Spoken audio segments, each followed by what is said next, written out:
a philosopher and a historian, if you will, at least by my own, that's how I look at it. So I wanted to bring a little context to this conversation. Thank you, Luana, for the opportunity to even do this.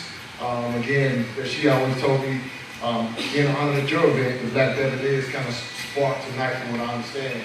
So I just want to kind of play my role in what I do. I do a radio show, as he said, every Saturday morning, 10 a.m. to 12 p.m. Eastern Standard Time, the Mental Dialogue talk show. And again, like to think about these things, right? So we want to put why should I get married in context. Let's go back a little bit, if you will. Let's go back just a little.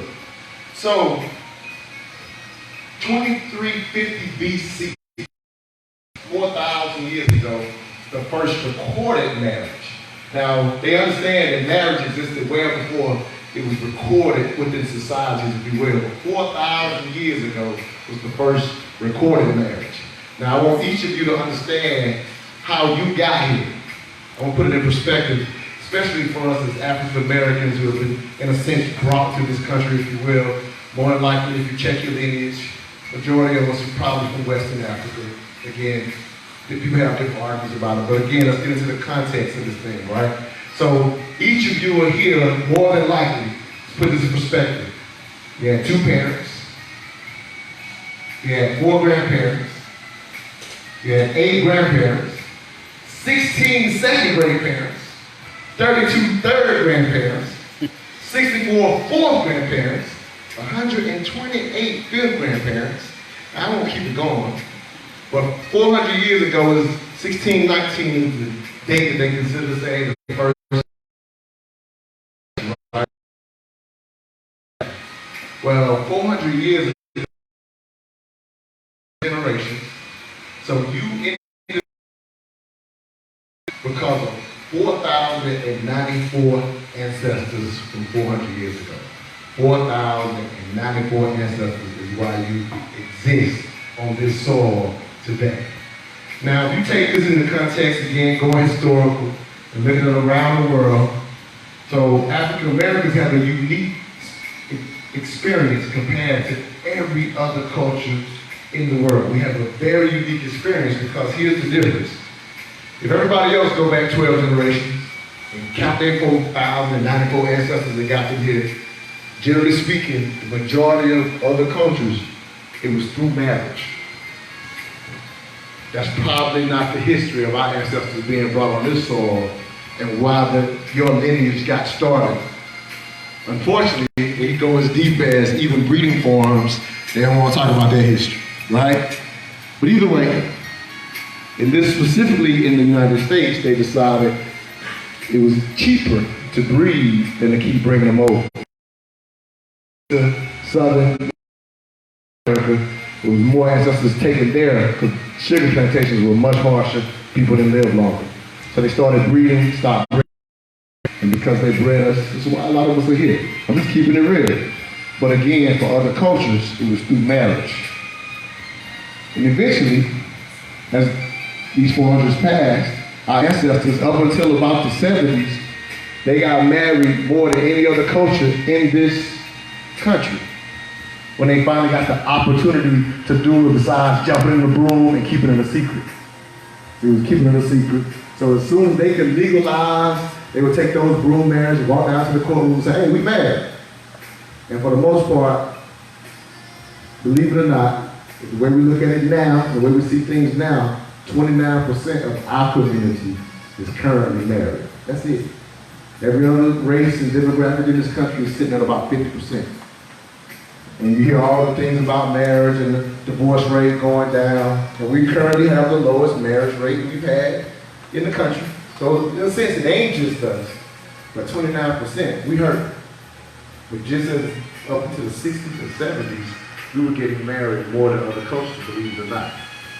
So again, I'm just putting things in perspective when you ask this question, why should I get married?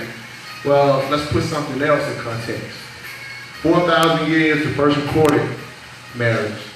Well, believe it or not, and you heard this word a lot tonight, and this is not to disparage it, but you gotta put something in perspective.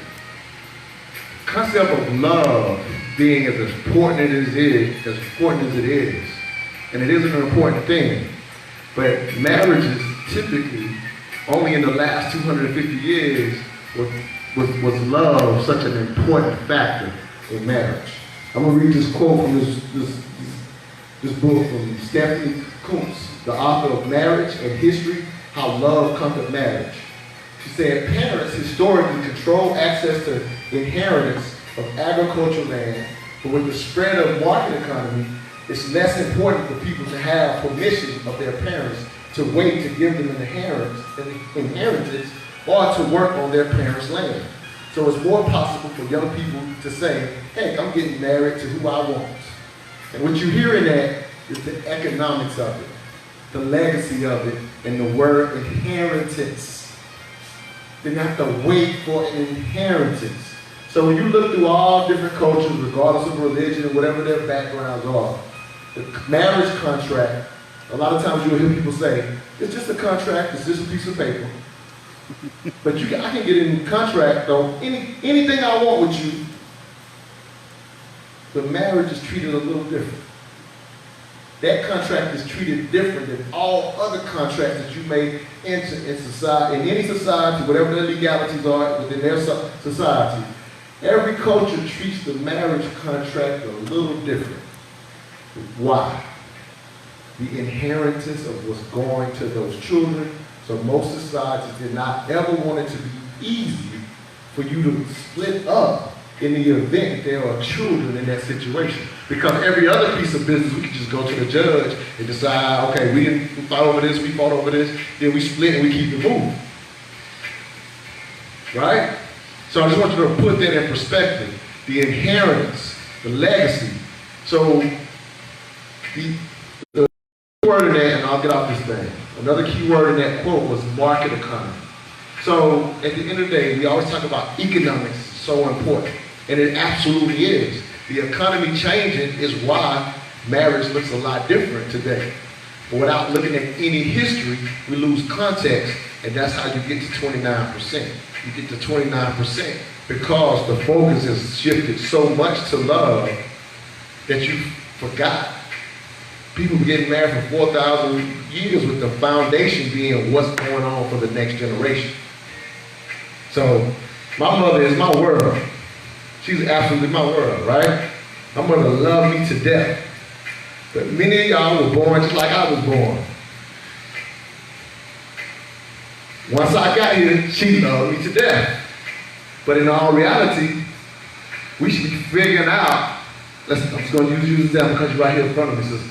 But I should be figuring out, will she be a great mother to my children for this legacy I am required to leave, because that's what you just heard in that quote. Prior to moving to market economy, you have to wait for permission of who my inheritance would be, so your family had a major role in who that might be. And we still see it in some cultures in the world, but that is the history of marriage. So we basically, which we do with a lot of subjects, we basically thrown the whole baby out with the bathwater. And so with the new age and the market economy, and as that quote said, and rightfully so, I can get married to who I want. I'm not trying to change that for you, but if I just get married to who I want and forget about the foundation, which was I must leave an inheritance, how can I ever get marriage right when I'm only living on one part of it and have forgotten about the legacy? Now, marriage is love and legacy. I think the legacy should come first.